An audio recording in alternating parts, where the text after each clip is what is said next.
Hello everyone, welcome to a Writer's Review, brought to you by Camille's Harem. Not just a podcast by novice writers for novice writers, but also a YouTube channel by novice writers for novice writers. Because writing is an adventure, it's more fun with friends.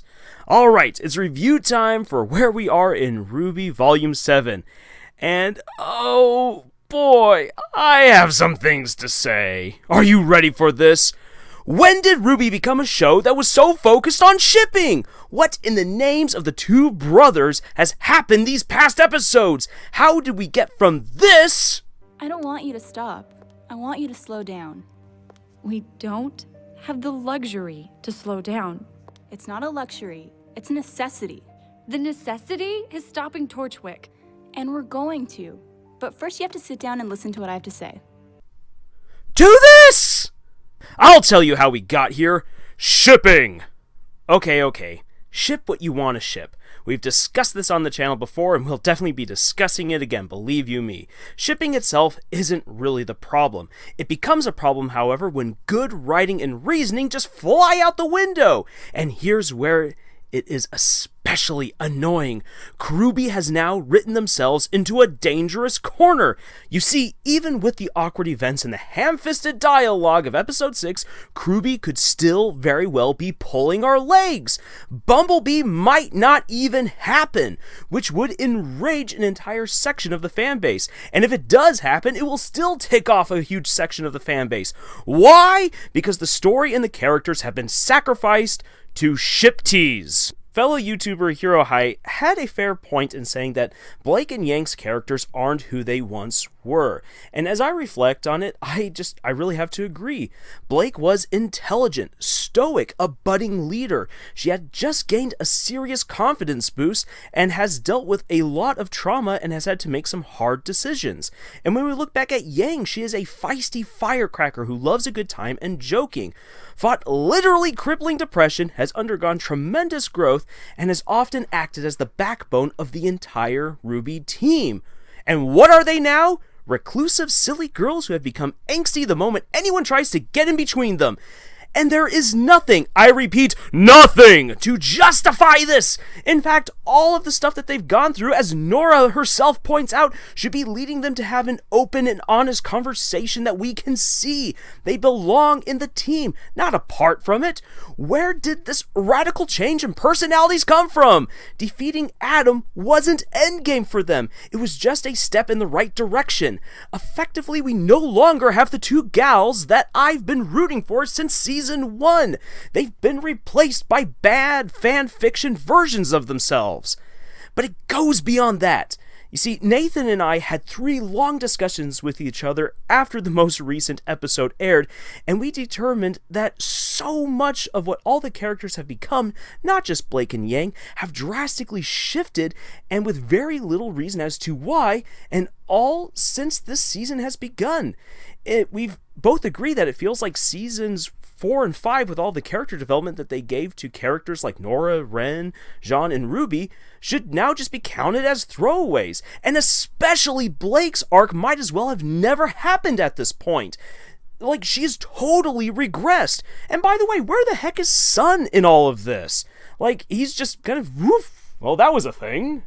It's honestly hard to praise this season's newest installments at this point.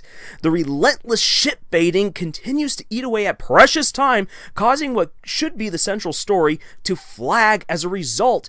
It's really jarring and annoying. And this is what I meant earlier by how shipping can hurt your writing. It's okay to put your characters into relationships, and especially it's fine to tease out those moments from time to time. It's totally fine to set things up and to have your fun. But it has to carry substance, and it should never detract from what is actually important within the plot. You want Bumblebee? Fine! Give us more than just the teases. Give us solid moments and good dialogue between Yang and Blake. Show us and tell us that they have grown and developed these feelings. Sure, you can say from a shipping standpoint that all the evidence has been there since the beginning, but unless you can have something that solidly states that this is where they are and that this is how they've developed, it's too much conjecture that it becomes a huge leap in logic, and that should never be done because you will lose a lot of the audience along the way because that might not be the same logic that they have had. And please, don't just pump the brakes in the middle of what is supposed to be a nerve-wracking or action-filled episode to wink at the camera and say, and that is why we are now a couple. That is also terrible writing. And I should add that the ham-fisted and bewildering turn of tension for Ren and Nora is just as bad. It doesn't fit. It came out of nowhere with a pathetic justification. And whereas Nora was once the unexpected voice of reason in earlier seasons, practice what you preach, Pyrrha. Her words sound so obviously scripted that it hurts! On previous videos about RWBY, a lot of people have commented about the writing and that it's just bad. And generally speaking, I defend the show. I really love its stories and its characters. RWBY does mean a lot to me. Otherwise, I wouldn't bother with watching the show or making these videos because I honestly have way too much of other stuff to do. But I love the show so much. However, Sparks and A Night Off were incredibly shaky on the storytelling, and a lot of the meta moments are now just falling flat and ringing hollow, and it feels like all of the glowing praise that I gave for the first 3 episodes has now just been betrayed and thrown right back in my face. At least I can say that Penny is filling a role within the season and hasn't just been used to reel people in because she's suddenly back. Haha! Though A Night Off did repeat the same instigating moment of fabrication like what we see Cinder do at the Fall of Beacon when Yang was incriminated for hurting Mercury when really that wasn't the case, and we see this now playing out with Penny and the members of Robin's support group and her merry band of followers. At least it did enough to have some ingenuity by placing it in an entirely different setting, like an election, and also seeing Watts now be the one to take command of the situation. And this does open the doors wide to some really interesting possibilities, and that could be what rescues the season in the end, which is something I did not expect to say 3 weeks ago. Frankly, all of the interesting stuff is not being given anywhere near the amount of screen time necessary to fully develop it. I was right about Ironwood wanting to train Oscar to the point that Osbin might manifest himself again, but we've seen so little of that. Winter and Weiss reconnecting and us getting to briefly see the Winter Maiden was cool, but we still get super little of their interactions. And Ironwood's plan, and how it affects Mantle along with all the interactions between main characters and Robin, now just still gets too little time. The potential is there, but the burn is too slow, and the pacing too jumbled at the moment. All of these things need to be addressed before the season's end, and 7 short episodes is a tall order for a show like RWBY. I will say this, however, one area that the season has been hitting just right is where the villains are concerned.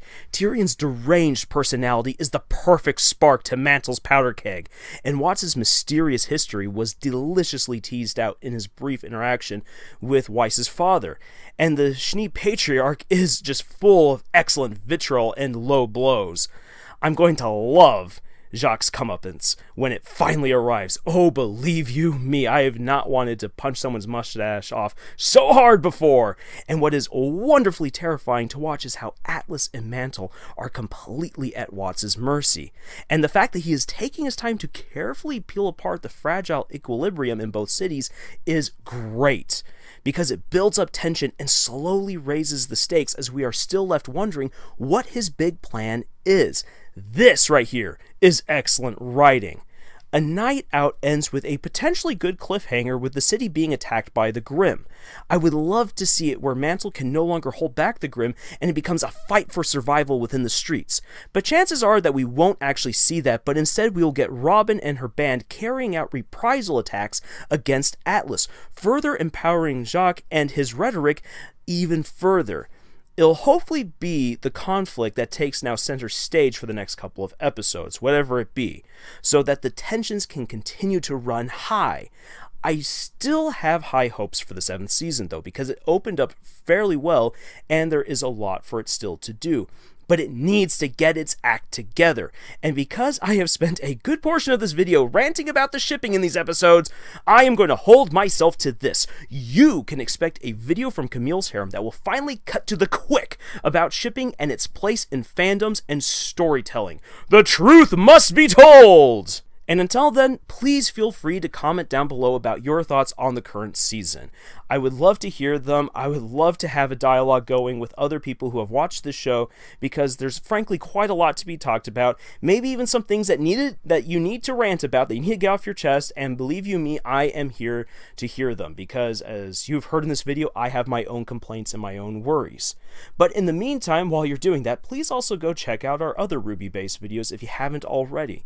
And for you writers out there in the audience, we have plenty more for you. Besides what you have here on YouTube, we have a podcast with tons of episodes that go into greater depth about writing, and discussions over at our subreddit that you can have with us, as well as writing exercises and advice over at our Pinterest page. Links for all of those sites are in the description. And until the next video, y'all, tschüss.